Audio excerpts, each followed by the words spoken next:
5 tips duduk dapur yang perlu anda tahu.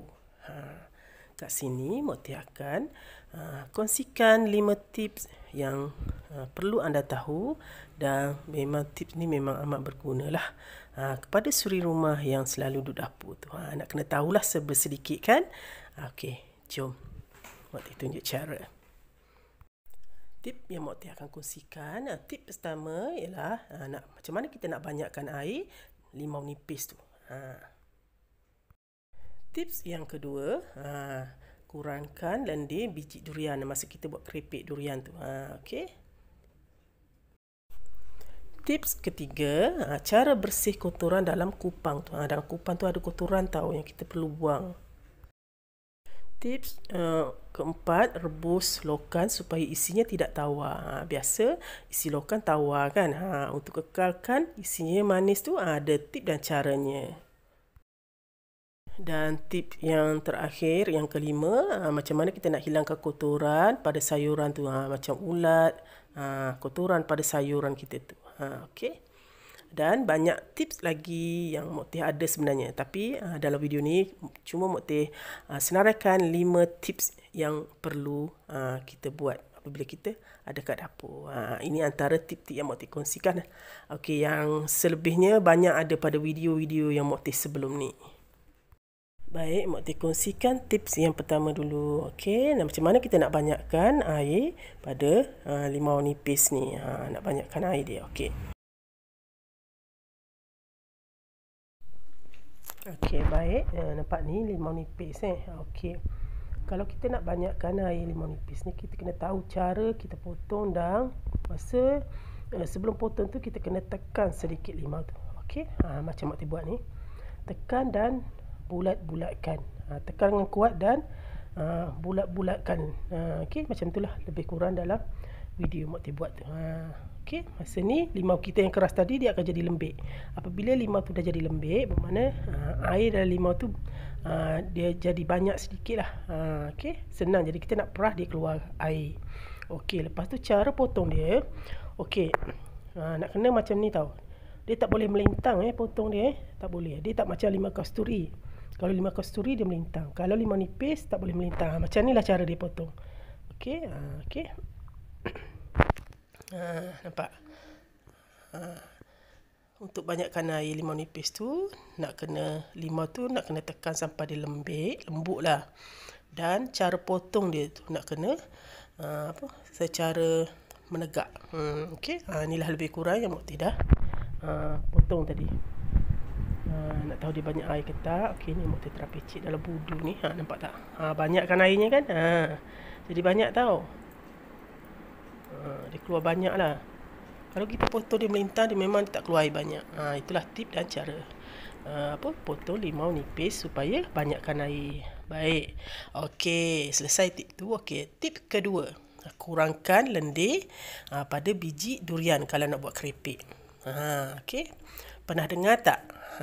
Keripik biji durian. Biji durian jangan buang tau.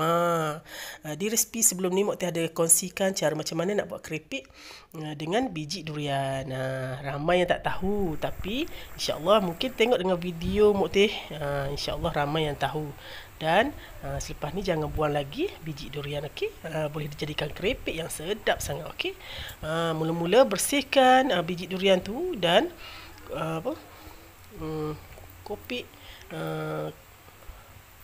kulit dia tu. Okey. Ini tip juga. Apabila kita kopik kulit dia tu, jadi lendir-lendir dia dah tak ada lah.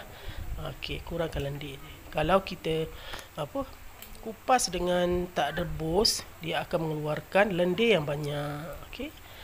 Tipnya kena rebus terlebih dahulu biji durian tu. Okey, lepas tu siap-siap lah. Okey. Ataupun kupas kulit biji durian tu. Okey, ini untuk dijadikan keripik. Di video sebelum ni Mokti ada sediakan macam mana cara nak buat keripik biji durian ni. Okey, inilah dah siap Mokti dah kupas. Jadi dia tak ada mengeluarkan lendir apa. Kalau kita kopik dia dengan tak direbus, dia akan mengeluarkan lendir yang banyak. Itu adalah salah satu tipsnya.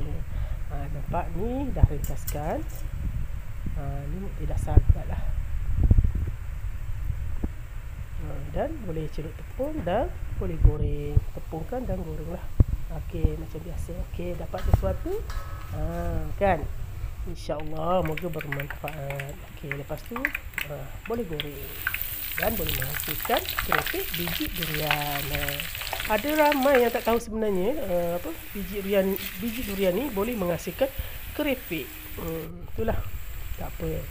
Bila anda dah tonton video motif ni, anda dah dapat ilmu, anda tahu dan boleh cuba buat dan mencubanya. Okey. Okey, dah selesai tips kedua. Tips ketiga, cara bersih kupang. Menghilangkan kotoran. Kupang ni nak kena tahu tau. Dalam kupang tu ada satu kotoran yang terdapat dalam kupang tu sendiri tau. Nak kena tahu tau. Okey, ni mak tidak rebus kupangnya. Okey, rebus dulu kupang tu. Biasalah nampak. Dalam kupang tu ada apa, nampak? Tengok kotoran dia ni. Kalau kita tak buang kotoran ni, memang kita makan ni memang kotoran ni. Ini memang kotoran yang memang keras lah. Nampak? Dia macam rumput, nampak tu, macam lumut tau. Kalau kita tak gunting dia, memang susah nak keluarkan. Itulah ya. Ini hasil kerang yang Mokti dah rebus dan tidak gunting kotoran dia dalam kerang pula, kupang tu. Okey, dan tips yang keempat, rebus lokan supaya isinya tidak tawar. Okey, jadi supaya isi lokan tu tetap manis. Isi lokan kalau biasa ada yang kita makan kan rasa tawar, tak sedap kan. Ni tipsnya macam mana kita nak merebus lokan supaya lokan tu isi dia tu tetap rasa manis. Okey, mula-mula macam biasalah, basuh terlebih dahulu.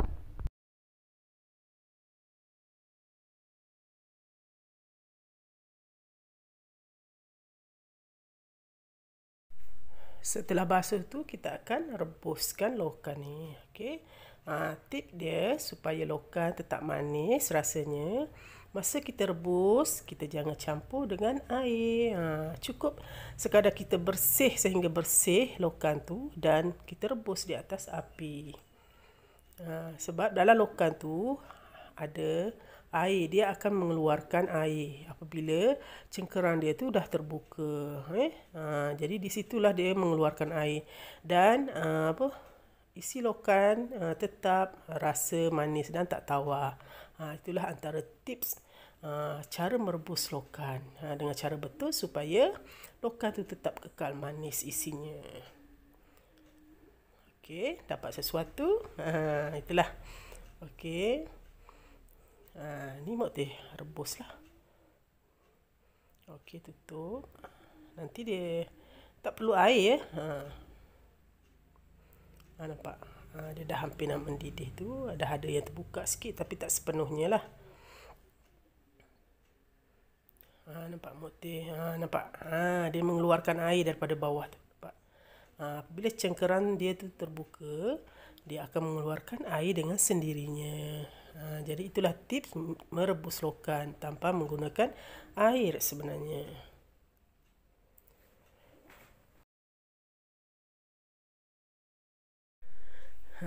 Dan lokan kita tu tetap kekal manis isinya dan sedap lah, rasa fresh macam tu.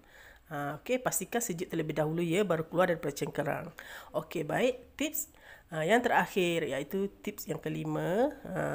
Macam mana nak hilangkan kotoran pada sayuran tu ataupun ulat-ulat pada sayuran. Kita maklum kan, sayuran ni biasa terdapat lumpur-lumpur ataupun ulat daun tu kan pada sayuran kalau kita tak basuh bersih betul-betul. Okey, caranya bersih 3 kali bersih basuhan. Lepas tu air yang last tu masukkan sedikit garam. Rendam dalam 15 minit ataupun 20 minit lebih kurang macam tu. Nanti anda akan tengok ke bawah tu segala kotoran, atau kalau ada ulat pun akan turun ke bawah tu, insya-Allah. Sayur kita jadi bersih lah. Lepas tu kita akan bilas lagi sekali lah. Okey, basuh dengan 3 kali basuhan. Yang air yang terakhir tu masukkan garam, dan masa nak masak tu basuhkan lagi sekali air garam tu. Dan boleh masak sayur kita. Dapat sesuatu.